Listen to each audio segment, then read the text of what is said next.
Yes, dear students, we continue with exercise 4.5, and this exercise is mostly based on adjoint and inverse of a determinant. Okay, now adjoint will help us to find out inverse of a determinant. Okay, now you remember in matrices also we have found out inverse of matrix. So same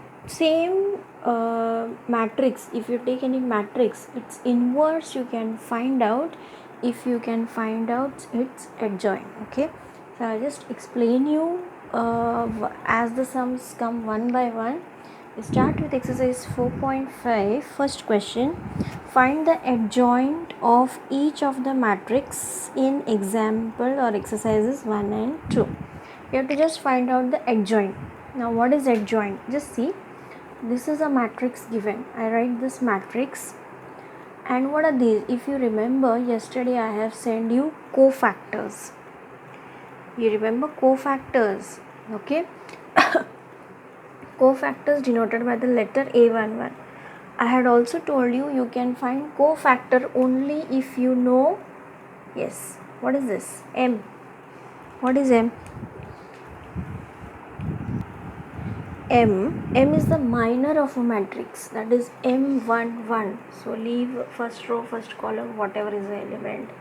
M12, that is leave first row, second element, whatever is the element. M21, that is second row, first column, and M22, that is second row, second column. Leave it, and whatever remains, that is M22. Then from this we find out cofactor. Cofactor means A11 equal to minus 1 raised to 1 plus 1. Now this is even number, so number is, you have to multiply by 1. If it is odd number, if this number is odd, then this whatever number it is, this number you have to multiply by minus 1. Okay, that was only the thing how we find the cofactor. Now what is adjoint of A? Now all these terms you have to write in a matrix form. Okay, and adjoint of A is equal to transpose of this matrix which is formed by cofactors. So see, A11 4, A12 minus 3, A21 minus 2, and A22 1. Okay, adjoint of A is transpose of this. So its transpose is actually row will become column and column will become row. Are you understanding? So finish. We got the adjoint of A is this. Okay. Same procedure you have to apply for 3 by 3. This is the second sum. I'll tell you a very easy way to find out the cofactors directly. How I have find out cofactors here directly. Same way here also. I'll tell you very easy method to find the cofactors. Now what will be A11? That is cofactor of first matrix. This will be, now leave first row, first column. This is 3 ones are 3 and 5, this is 0, and since it is a even number, 1 plus 1 is 2, even, you have to multiply this by 1. So directly get answer here is a 3. Understood? Now same way A12. Okay, leave first row, second column, whatever remains. 2 ones are 2 minus 2 5s are 10 and minus 10, so that becomes plus 10, and this is a odd number, so you have to multiply this by minus sign, so this becomes minus 12.